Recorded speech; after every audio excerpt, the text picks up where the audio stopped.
لاہور محسن نقوی کا passport office garden town کا دورہ، رشوت کی شکایتوں پر ڈائریکٹر تبدیل۔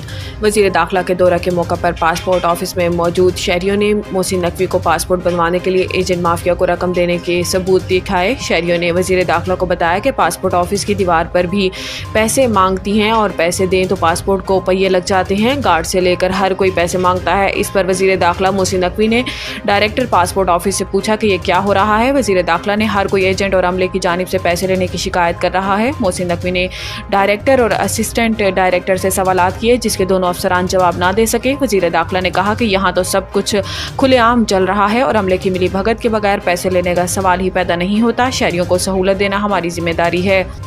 Audio leak case, justice Babar Sattar کو کیس سے الگ کرنے کی 3 اداروں کی درخواستوں پر جرمانے عائد۔ PEMRA, P T A, F I A اور آئی بی نے آڈیو لیک کیس میں جسٹس بابر ستار کی علیحدگی کے لیے عدالت میں متفرق درخواستیں دائر کی تھی۔ اسلام آباد ہائی کورٹ میں آڈیو لیک سے متعلق بشرا بی بی اور سابق چیف جسٹس کے بیٹے نجم الثاقب کی درخواستوں میں سماعت ہوئی، جس سلسلے میں اٹارنی جنرل عثمان منصور عدالت میں پیش ہوئے۔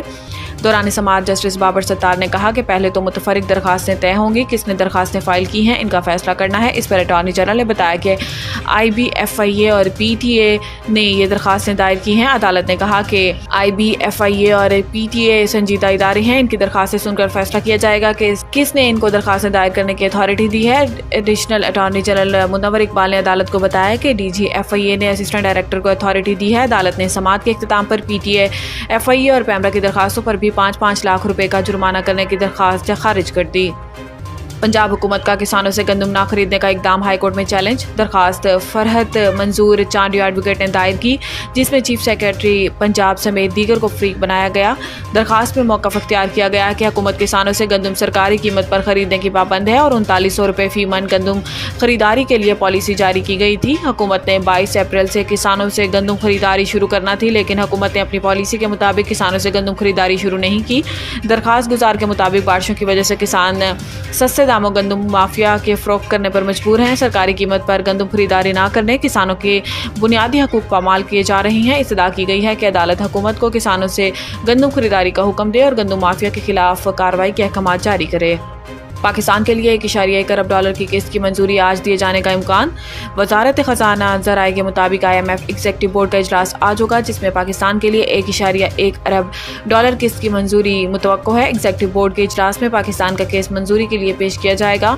منظوری کے بعد اسٹینڈ بائی ارینجمنٹ معاہدہ کے تحت پاکستان کو تیسری اور آخری قسط موصول ہوگی۔ اسٹینڈ بائی ارینجمنٹ معاہدہ کے تحت پاکستان IMF سے $1.9 ارب موصول کر چکا ہے، جبکہ معاہدے میں رہتے ہوئے پاکستان IMF کے ساتھ طے شدہ اہداف پر عمل درآمد کیا ہے۔ IMF کے ساتھ نئے قرض پروگرام کے لیے معاشی ٹیم کے مذاکرات آئندہ ماہ ہوں گے۔ ذرائع وزارت خزانہ کے مطابق نئے قرض پروگرام کے تحت مذاکرات کے لیے IMF وفد مئی میں پاکستان آئے گا۔ السلام علیکم، آپ دیکھ رہے ہیں 14 نیوز HD۔ ناظرین، خبروں کا سلسلے کو آگے بڑھاتے ہوئے اب رخ کرتے ہیں کوٹلی لوہارا کا۔ کبوتر بازی پر جوا عروج پر، سیالکوٹ کے گردنواں میں دڑا کی بازیابی لگائی جانے لگی۔ کبوتر بازی پر جوا عروج پر شہر اور دیہات کے مختلف گردنواں میں دڑا کی بازیاں لگائی جانے لگی۔ تفصیلات کے مطابق سیالکوٹ کے علاقہ میں کبوتر بازی پر جوا عروج کو پہنچ گیا۔ جمعہ اور اتوار کو درجنوں مقامات پر اڑان جاری ہے۔ سیالکوٹ کے مختلف تھانوں کے علاقہ سمیت درجنوں مقامات پر کبوتر باز دڑا اڑانے میں مصروف ہیں۔ کبوتر باز مئی، جون، جولائی میں اڑان کے لیے تاریخیں فکس کر دیتے ہیں، جہاں اڑان کے ونر کو موٹر سائیکل، نقدی، ٹرافی سمیت لاکھوں کے انعامات کا لالچ دے کر بھاری انٹری فیس وصول کی جاتی ہے، جس پر جواری لاکھوں روپے کا جوا لگاتے ہیں، جس سے نہ صرف سادہ لوگ شہری نقدی سے محروم ہو رہے ہیں بلکہ وہاں معصوم پرندوں کو بھی نشاور کیپسول، ٹیبلٹ، دیگر اشیاء دے کر ظلم کا نشانہ بنایا جا رہا ہے۔ مقامی پولیس روک تھام کی بجائے ملزمان سے نقدی وصول کر کے جیبیں گرم کرنے میں مصروف ہے۔ شہریوں سول سوسائٹی کے علاوہ دیگر نے DPO سے نوٹس لینے کا مطالبہ کرتے ہوئے کہا ہے کہ جوئے جیسے مکروہ دھندے میں ملوث ملزمان کے خلاف قانونی کارروائی کی جائے۔ کیمرہ ٹیم کے ساتھ سید انجم بخاری، 14 نیوز، سیالکوٹ۔